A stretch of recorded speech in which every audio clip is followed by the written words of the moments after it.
Which of the following is an example of fine motor skill. आपको पता है girlfriend यानी GF से हमने याद कराया हुआ आपको, ग्रॉस मोटर स्किल्स होती हैं जिसमें बड़ी मांसपेशियों का स्थूल गतिक कौशल कहते हैं, बड़ी मांसपेशियों का प्रयोग होता है। और दूसरी होती है फाइन यानी सूक्ष्म गतिक कौशल, जिसमें छोटी मांसपेशियां जैसे आपकी हाथों की उंगलियों की मसल्स और आपकी आंखों के साथ कोऑर्डिनेशन, ये सब यूज होता है। जैसे लिखने में, राइटिंग में, इन सब में, राइटिंग है, ड्राइंग है, पेंटिंग है ना, इन सब में क्या है, फाइन मोटर स्किल्स। दौड़ने, भागने, उछलने, कूदने, रनिंग, जंपिंग, स्विमिंग, है ना, इन सब में क्या होगा आपका ग्रॉस मोटर स्किल्स, क्योंकि बड़ी मांसपेशियां ज्यादा यूज में आती हैं। ऐसा नहीं है स्विमिंग की अगर हम बात करेंगे तो आपके हैंड्स भी यूज हो ही रहे हैं, या फिर अगर हम बात करेंगे किसी और भी चीज़ की, जैसे ड्राइविंग को लेके कई लोगों को लगता है कि ड्राइविंग फाइन है कि ग्रॉस है, तो ड्राइविंग में आपकी आंखें भी देख रही हैं, लेकिन मुख्य काम जो है आपकी लेग्स और आपके हैंड्स का है या आर्म्स का है अगर मैं कहूँ तो इसलिए वो ग्रॉस मोटर में चली जाती है। फिर तो रनिंग ऑन बोर्ड, रनिंग में बड़ी मांसपेशियां यूज होंगी तो ग्रॉस मोटर स्किल्स। स्विमिंग में अगेन आपकी बिना आपकी थाई मसल्स के यानी आपकी लेग्स के और आपके हैंड्स आर्म्स के, है ना, तो बड़ी मांसपेशियों का प्रयोग यहाँ ज्यादा है, तो ये भी ग्रॉस में चला गया। पुटिंग बीड्स इन अ थ्रेड, ये कई बार अलग अलग तरीके से पूछा जा चुका पेपर।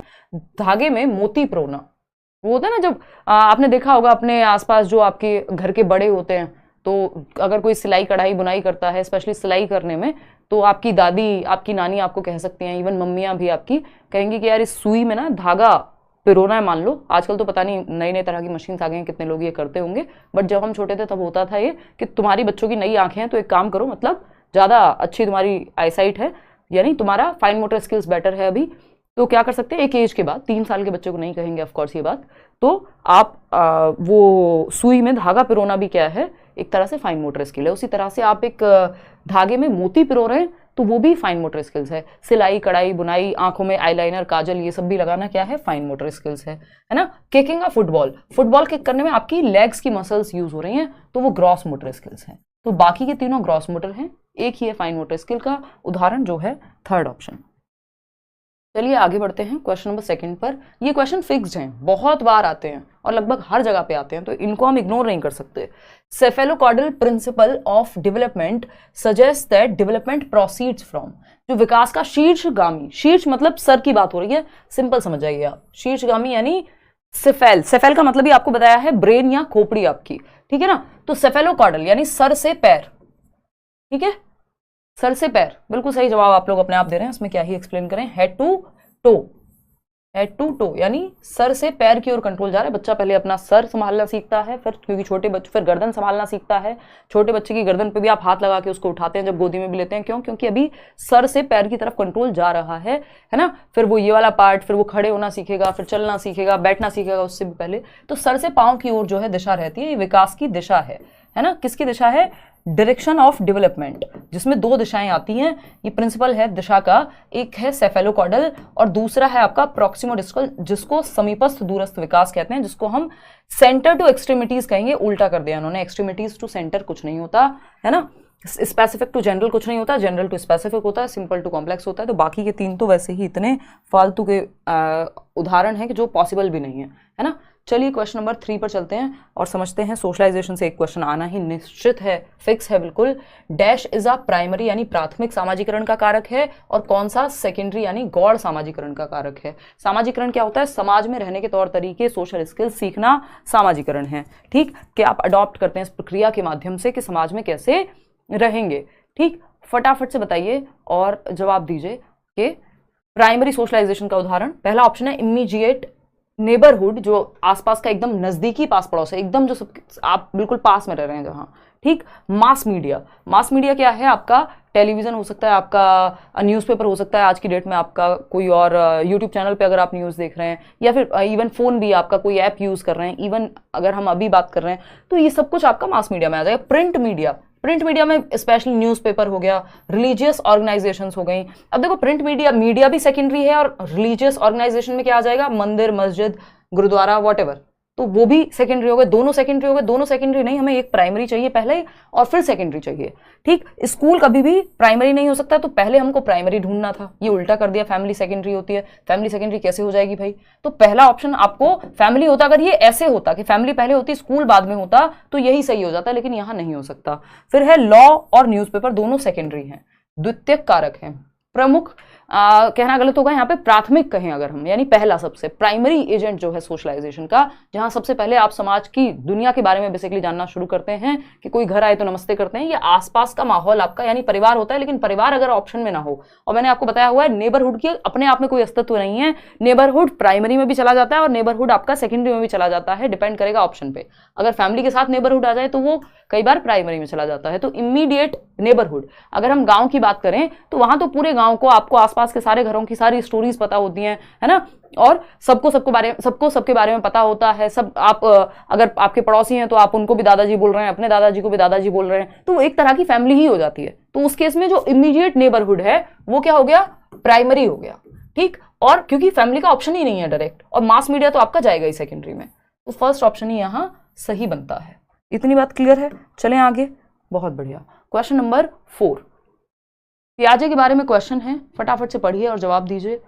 क्या कहते हैं भाई, जीन पियाजे के संज्ञानात्मक विकास के सिद्धांत के अनुसार, यानी according to Jean Piaget's cognitive development theory, at which stage children's thinking becomes scientific, बच्चे का चिंतन वैज्ञानिक चिंतन बन जाता है, वो कौन सा स्तर है? आपको पता है पियाजे की 4 स्टेजेस हैं, ये बिल्कुल एग्जैक्टली ऐसे ही लिखी हुई हैं, SPCF, ठीक है। ये एक छोटा सा शॉर्टकट है जो आपको याद कराया हुआ है।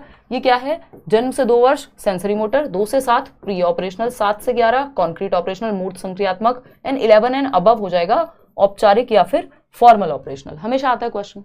अब इसमें आप लोग कंफ्यूज हो रहे हैं। देखिए साइंटिफिक थिंकिंग, लॉजिक पहली बार आया है कॉन्क्रीट में, लेकिन ये लॉजिक पूरी तरह से साइंटिफिक नहीं है, क्योंकि ये अमूर्त तरीके से नहीं सोच सकता बच्चा। यहाँ कॉन्क्रीट ऑपरेशनल में ना तो उसमें एब्स्ट्रैक्ट थिंकिंग आई, अमूर्त चीजों के बारे में सोचना, ना ही उसके अंदर अभी डिडक्टिव लॉजिक आया है, यानी वो सिर्फ इंडक्टिव लॉजिक उसके अंदर आया है, इंडक्टिव रीजनिंग के, वो उदाहरण से नियम की ओर जा पाएगा, लेकिन नियम से उदाहरण की ओर वो डिडक्टिव लॉजिक या रीजनिंग फॉर्मल ऑपरेशनल में आएगी। तो साइंटिफिक थिंकिंग के लिए डिडक्टिव रीजनिंग भी आनी चाहिए आपको, कोई थियरम है, क्या हुआ था, कौन सी थियरी कैसे प्रूव हुई थी, है ना। और क्या है आपका, अगर मैं बात करूं दूसरी चीज की, तो वो है एब्स्ट्रैक्ट थिंकिंग, अमूर्त चिंतन, जो चीज सामने नहीं है उसके बारे में भी सोच पाना, है ना। तो वो क्या होता है, फिजिक्स में लोग अज्यूम करेंगे चीजें बहुत सारी, है ना। एक बेसिकली थिंकिंग आपकी एक नेक्स्ट लेवल पे चली जाएगी, जरूरी नहीं है कॉन्क्रीट ही रहेगी। कॉन्क्रीट में क्या होता है, जो चीजें सामने हैं, जैसे ये पेन सामने है, इसके बारे में समझ जाएंगे बच्चे अगर आप दिखा दोगे फटाफट से। लेकिन कोई एक थियरी है, कोई एक ऐसा कॉन्सेप्ट है जो साइंटिफिकली, जिसमें थिंकिंग जो है आपकी, जो सामने चीजें नहीं है उसके बियॉन्ड आपको इमेजिन करके भी सोचना पड़ सकता है, ठीक। तो वो औपचारिक संक्रियात्मक है। इस बार एक क्वेश्चन आया था फॉर्मल ऑपरेशनल को लेके, और ये आपकी टीनेज के आते आते और टीनेज से अडल्टहुड के बीच में जो है डेवलप होती है साइंटिफिक थिंकिंग जो है।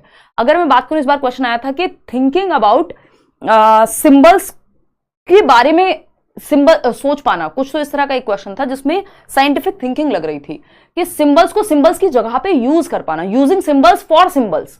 तो सिंबॉलिक थिंकिंग तो आ गया था यहाँ प्री ऑपरेशनल में, लेकिन सिंबल्स पे भी और आप सोच पा रहे हैं आगे। इसका मतलब एब्स्ट्रैक्ट थिंकिंग, अमूर्त चिंतन, जो सामने है उसके परे जाके सोच पा रहे हैं। तो थिंकिंग या फिर सिंबल्स थिंकिंग, अब कुछ तो था इस तरह का, मतलब हाँ, using symbols in the place of symbols और समथिंग, इस तरह का था कि सिंबल्स की जगह पे सिंबल्स यूज करना। मैं एग्जैक्ट वो टेक्निकल लैंग्वेज नहीं याद कर पा रही हूँ, तो वो भी फॉर्मल ऑपरेशनली था। अमूर्त चिंतन आ जाए तब भी बात यही है। आपका एक और चीज आती है, हाइपोथेटिकल डिडक्टिव रीजनिंग आ जाए तब भी आपका लास्ट स्टेज ही होगी। जीन पियाजे gave importance to dash in process of learning, पियाजे ने अधिगम की प्रक्रिया में किसे महत्व दिया है, फटाफट से बताना है। 4 एलिमेंट हैं या आपके तत्व हैं, MESE, इन्हीं 4 में से कुछ होगा। इंपॉर्टेंस, प्राइवेट स्पीच, वाइगॉस्की ने बात की है, हमसे पूछा कौन है, पियाजे, तो ये तो गलत हो गया। रिवॉर्ड पनिशमेंट की बात ना पियाजे करेंगे ना वाइगॉस्की करेंगे, क्योंकि जिस स्कूल ऑफ थॉट को ये बिलोंग करते हैं, यानी रचनावाद, वो रिवॉर्ड पनिशमेंट की बात नहीं करता।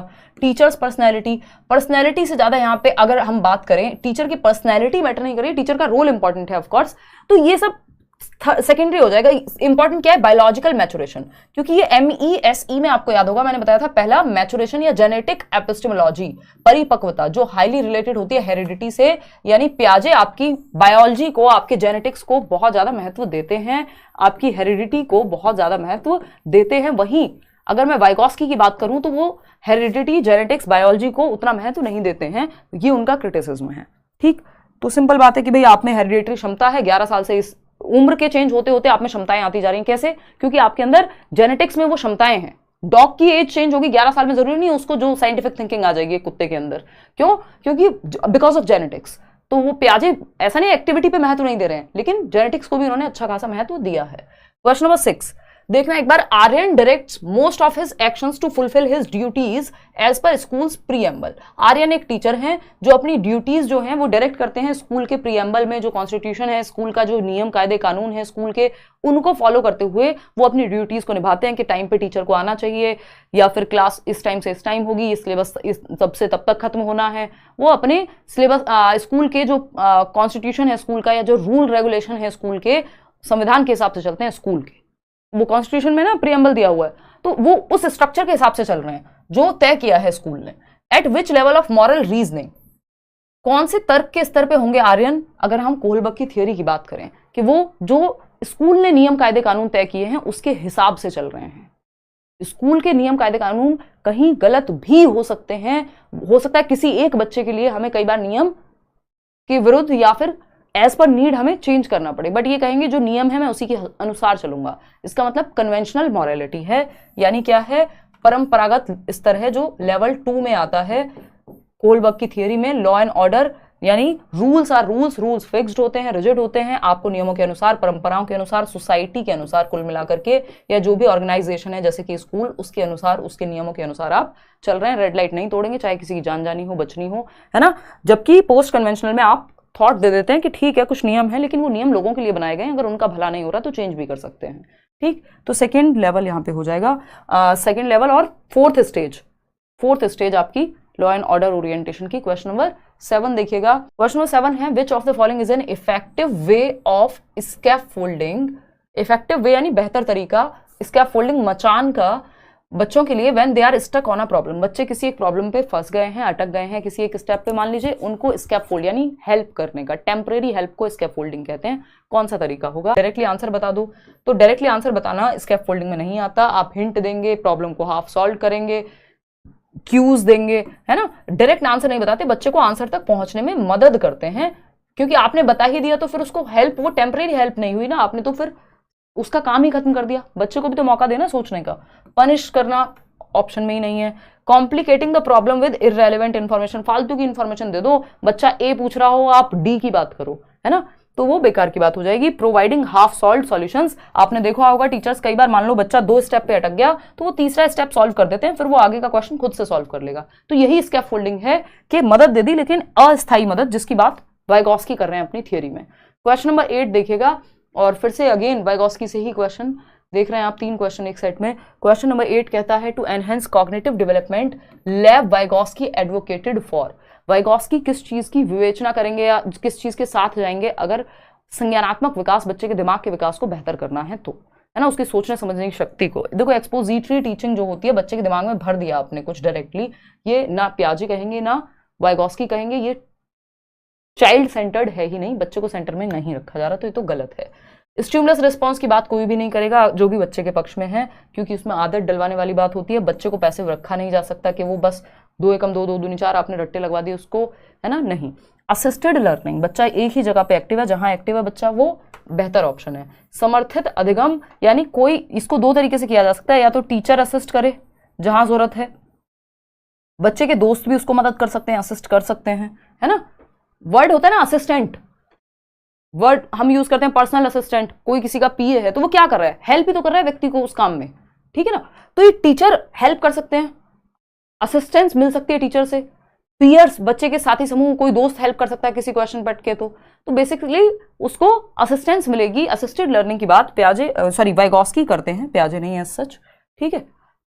चलिए खैर क्वेश्चन नंबर 9 पे चलेंगे। प्रोग्रेसिव एजुकेशन पे क्वेश्चन है, जॉन डुई को याद कीजिए। Child centred and progressive education chapter है आपका। प्रगतिशील शिक्षा, लर्निंग बाय डूइंग, करके सीखना, बच्चा सेंटर में है। प्रेजेंट लाइफ के लिए बच्चा सीखता है यहाँ पे। एजुकेशन इज लाइफ इटसेल्फ, ये कहा है प्रोग्रेसिव एजुकेशन में जॉन डुई ने कि जो शिक्षा है वो जीवन है, या वर्तमान जीवन के लिए सिखाइए, है ना। और प्रेजेंट लाइफ के लिए सीखेगा बच्चा यहाँ पे, वर्तमान जीवन के लिए, ठीक। जो भी सोशल प्रॉब्लम्स हैं उन सबको सॉल्व कर पाएगा, ग्रुप में सीखेगा, बच्चा एक्टिव हुआ। कुल मिलाकर के स्टूडेंट्स एक्टिवली पार्टिसिपेट या students as active participants in knowledge construction, बात सही है। Teachers as the foremost source of knowledge, नहीं, बच्चा और टीचर दोनों एक्टिव हैं तभी चाइल्ड सेंटर्ड है। स्टूडेंट्स पैसिव हैं, बच्चे को पैसिव आप नहीं रख सकते, बच्चे को एक्टिव रखना है। पैसिव का मतलब है बस वो बैठा हुआ है, चाहे नींद आ जाए पीछे सो जाए, वो बच्चे को आप इन्वॉल्व नहीं कर रहे हैं। Text books irrelevant in the process of knowledge construction, जो किताबें हैं वो नॉलेज की कंस्ट्रक्शन में रेलिवेंट नहीं है, ऐसा नहीं है, टेक्स्ट बुक भी इंपॉर्टेंट है, उनकी अपनी भूमिका है। तो इंपॉर्टेंट क्या है यहाँ पे कि जहां बच्चा एक्टिव है, सिंपल जवाब। आगे बढ़ेंगे क्वेश्चन नंबर 10 पर। क्वेश्चन नंबर 10 क्या कहता है भाई, फटाक से देखेंगे। क्वेश्चन नंबर 10 कहता है Ashima is popular among her friends for her high ability to read the moods and motivations of others. Ashima teacher हो सकती हैं, दोस्त हो सकती हैं, कोई क्लास में बच्ची हो सकती है जो अपने दोस्तों का मान लो किसी दिन मूड खराब है तो वो तुरंत से पहचान जाती हैं, या कोई बच्चा अगर वो टीचर हैं तो मोटिवेशन को तुरंत समझ जाती हैं कि बच्चा मोटिवेटेड नहीं है, घर में कोई घटना घट सकती है, क्या स्थिति है पीटीएम में, वो पता कर सकती हैं, है ना, वो आइडिया लगा लेती हैं कि दूसरों की मोटिवेशन, उनका मूड कैसा है। अदर्स की बात हो रही है, तो जब बात अदर्स की होती है तो मल्टीपल इंटेलिजेंस बहुबुद्धि सिद्धांत में गार्डनर के अनुसार ये इंटरपर्सनल इंटेलिजेंस है। इंटर का मतलब ये दो या दो से अधिक, हम कहते हैं international flights, inter state buses, यानी एक स्टेट से दूसरे स्टेट के बीच जाने वाली बसेस को हम कह रहे हैं इंटर स्टेट बसेस, है कि दिल्ली से उत्तर प्रदेश जाती है बस, है ना। या फिर अगर हम बात करें इंटरनेशनल फ्लाइट्स की तो एक देश से दूसरे देश में जा रहे हैं। उसी तरह से इंटरपर्सनल का मतलब है कि दो या दो से अधिक लोगों को यानी अदर्स को जान पाना। इंट्रापर्सनल होता है खुद की क्षमताओं को, खुद की मोटिवेशन को जान पाना, तो वो इंट्रापर्सनल हो जाएगा। ठीक, तो इंट्रा और इंटर में बहुत कंफ्यूज होते हैं। इंटर मतलब दूसरों की मोटिवेशन को या दूसरों के मूड्स को जानना, और इंट्रा मतलब सेल्फ, खुद को समझना। क्वेश्चन नंबर 11, 8 प्रकार की बुद्धि गार्डनर ने बताई है। असर्शन यानी कथन और इसका कारण, फटाफट से देखते हैं। A teacher should include project works, group tasks, discussions and debates among students in teaching learning process. एक अध्यापक को शिक्षण अधिगम प्रक्रिया में बच्चों को ग्रुप वर्क देना चाहिए, समूह कार्य, परियोजना वर्क। प्रोजेक्ट मेथड की अगर हम बात करें तो ये दिया था आपके W.H. किलपैट्रिक ने, और ये प्रोजेक्ट मेथड प्रैग्मेटिज्म यानी जॉन डुई जो प्रोग्रेसिव एजुकेशन की बात करते हैं उन्हीं से इंस्पायर्ड है कहीं ना कहीं। तो बच्चे यहाँ एक्टिव रहते हैं प्रोजेक्ट मेथड में, ग्रुप में कोई प्रोजेक्ट पे काम करते हैं। ठीक है, ग्रुप मेथड अपने आप में ग्रुप हो गया, चर्चाएं कर रहे हैं, वाद विवाद चल रहा है, यानी बच्चे एक्टिव हैं। ठीक, तो ये तो सही है, ऐसा करना चाहिए, बच्चों को एक्टिव रखना चाहिए। लर्निंग, रीजन क्या है इसका, learning is independent to socio cultural context of students, यानी जो अधिगम है, जो सीखना है वो विद्यार्थियों के समाज और संस्कृति यानी आसपास के माहौल से कोई फर्क नहीं पड़ता उस पर। तो ये गलत हो गया, इसको पढ़ना है। ये कह रहे हैं learning is independent to socio cultural context, यानी स्वतंत्र है अधिगम समाज और संस्कृति से। कैसे स्वतंत्र हो जाएगा भाई समाज और संस्कृति से? जिस समाज में, जिस संस्कृति में, जिन बच्चों के बीच आप रह रहे हैं, जब ग्रुप में सीखेंगे तो स्वतंत्र कैसे हो जाएगा? ये तो इंटरडिपेंडेंट हो गया कि बच्चे सीखेंगे। ये कह रहे हैं कि सोसाइटी और कल्चर का कोई इंपैक्ट नहीं है, जबकि वाइगॉस्की कह रहे हैं। जबकि अगर रचनावाद की बात करें या सोशल कंस्ट्रक्टिविज्म की बात करें या चाइल्ड सेंटर्ड एजुकेशन की बात करें तो वो ग्रुप बना करके सोसाइटी में बच्चों को एक्टिव रखने की बात करेंगे, प्रोजेक्ट मेथड ग्रुप बना के बच्चों को सिखाने की बात करेगा। और ये कह रहे हैं इसलिए प्रोजेक्ट मेथड से या ग्रुप में सिखाओ बच्चों को क्योंकि लर्निंग पे तो समाज और संस्कृति का कोई प्रभाव नहीं पड़ता। तो ये बात तो इसके साथ जा ही नहीं रही, ये बात तो गलत हो गई कि प्रभाव नहीं पड़ता। भाई ग्रुप में सिखाओ अच्छी बात है, लेकिन इसका रीजन ये थोड़ी कि ग्रुप समाज का प्रभाव नहीं पड़ता इसलिए ग्रुप में सिखाओ, ये तो उल्टी बात हो गई, है ना। तो A is true but R is false. समझ पा रहे हो बात को? चलिए खैर आगे बढ़ते हैं। भाई आर तो गलत है ना, ए सही है, रीजन तो गलत है अपने आप में भी गलत है वो बात, और यहां जो कथन था उसके अनुसार भी गलत है। क्वेश्चन नंबर 12 है boys are good at mathematics, लड़के गणित में अच्छे होते हैं, and girls are good at music and dance, और लड़कियां जो हैं डांस में अच्छी होती हैं। अब कई लोगों को लग रहा होगा बड़ी सही बात है, हाँ ऐसा ही तो होता है। ये एक रूढ़िबद्धता है, ये एक स्टीरियोटाइप है, एक धारणा है जो सही नहीं है, जो साइंटिफिक नहीं है, जिसमें लॉजिक नहीं है। अगर आप देख भी रहे हैं कि लड़कियां डांस में और म्यूजिक में अच्छी हैं तो इसका मतलब उनको कहीं ना कहीं बढ़ावा दिया जा रहा है उस चीज में, जबकि लड़कों को इस चीज के लिए बढ़ावा जनरली नहीं दिया जाता। तो उसके रीजन सोशल हैं कि अगर ऐसा है तो, है ना। मैथमेटिक्स में ऐसा कुछ भी नहीं है कि कोई जेनेटिक होता है। अगर हम बात करें शकुंतला देवी की तो फिर तो हमारे पास वो एग्जाम्पल ही नहीं होता, उनके ऊपर मूवी तक बन गई कि वो मैथ्स में इतनी अच्छी थी, है ना। अगर हम कह रहे हैं कि कोई लड़की मैथ्स में अच्छी है और हम कह रहे हैं अरे लड़की होके मैथ्स में अच्छी हो, लड़की होके टॉप कर रही हो, तो ये बेवकूफी की बात है, इसको स्टीरियोटाइप कहेंगे। भाई लड़की होके मैथ्स में अच्छा करना या टॉप करना क्या बुरी बात है इसमें, है ना। दिमाग तो भगवान ने सभी को दिया हुआ है और ठीक ठाक स्तर का दिया हुआ है, कोई दिक्कत नहीं, बल्कि girls mature faster than boys, है ना। तो अगर हम देखें तो ये जेंडर स्टीरियोटाइप हो गया कि हम कह रहे हैं क्यों लड़का कोई म्यूजिक में या डांस में क्यों नहीं अच्छा कर सकता। कितने सारे लोग आपको आज के टाइम में डांसर्स मिल जाएंगे जो लड़के हैं। तो ये बेकार की बात हुई, जिसको रूढ़िबद्धता कहेंगे कि एक स्टीरियोटाइप है प्री कंसीव्ड नोशन है जो पहले से चला आ रहा है, जिसमें कोई लॉजिक नहीं है, समाज में वो चीज बस बन गई है एक धारणा की तरह, ठीक है ना। तो जेंडर स्टीरियोटाइप है ये, इक्वालिटी इसमें कहीं तक नहीं है, इक्विटी कहीं तक नहीं है, पैरिटी कहीं तक नहीं है। ये तीनों ही क्या करेंगे, ये पॉजिटिव वर्ड्स हैं एक तरह से, क्योंकि इक्वालिटी मतलब आप बराबरी का अधिकार दे रहे हो, इक्विटी जहां जैसी नीड है वैसे जा रहे हो, पैरिटी मतलब किसी भी जेंडर के आधार पे आप ट्रीट नहीं कर रहे हो, है ना, न्यूट्रल हो, जेंडर न्यूट्रल हो। तो स्टीरियोटाइप है ये अपने आप में। आगे बढ़ेंगे, क्वेश्चन नंबर 13, फटाफट से आप लोग जवाब देंगे। क्या क्वेश्चन है, in order to cater the diverse learning needs of students a teacher should not, यानी आपको अलग अलग तरह के बच्चों को, जो डाइवर्स नीड वाले बच्चे हैं, है ना, यानी एक बच्चा होगा जो सुन के सीखता होगा, एक बच्चा है जो करके सीखता होगा, कोई बच्चा है जो मैथ्स में अच्छा होगा, कोई बच्चा है जिसको साइंस में ज्यादा इंटरेस्ट होगा, कोई बच्चा है जिसको म्यूजिक में इंटरेस्ट होगा, कोई बच्चा है जो स्पोर्ट्स में बहुत अच्छा कर रहा होगा। जरूरी थोड़ी सारे बच्चे पढ़ाई में ही करेंगे अच्छा, ठीक है ना। तो in order to cater the diverse learning needs, अलग अलग तरह की नीड्स वाले बच्चों को केटर करने के लिए टीचर को क्या नहीं करना चाहिए, शुड नॉट लिखा हुआ है, ध्यान से पढ़िएगा। तो बिल्कुल आप लोग सही जवाब दे रहे हैं कि लेबल नहीं करना चाहिए, बच्चे पे ठप्पा नहीं लगाना चाहिए, तुम तो बेकार हो, फेलियर हो, तुम तो अच्छे हो, तुम तो टॉपर हो, और क्लासिफाई, उसको कैटेगराइज नहीं कर देना चाहिए उनके सोशल कॉन्टेक्स्ट के आधार पे, इवन किसी भी आधार पे कैटेगराइज या लेबल करना गलत है, ठप्पा लगाना गलत है। कि अगर हम कहें कि क्लासिफाई कर दिया आपने बच्चों को सोशल कॉन्टेक्स्ट के आधार पे, तुम इस जाति समूह से आते हो, तुम इस कॉलोनी से आते हो, तुम इस जगह से आते हो, तुम इस गाड़ी से स्कूल आते हो, तुम इस बाइक से स्कूल आते हो, तो ये एकदम उसकी सामाजिक आर्थिक स्थिति के आधार पर कई बार आप कैटेगराइज कर रहे हैं, है ना, तो ये गलत बात है, ठीक। Present the content in various ways, हाँ आप मल्टीपल तरह से पढ़ाइए। सेल्फ रेगुलेशन स्किल, बच्चा खुद ही जांच पाए कहाँ गलती हो रही है। मास्टरी ओरिएंटेशन के वो नंबर से ज्यादा लर्निंग पे फोकस कर पाए, लेकिन यही बात गलत है, और जो गलत है वही सही है, क्योंकि पूछा ही गलत था, फोर्थ ऑप्शन।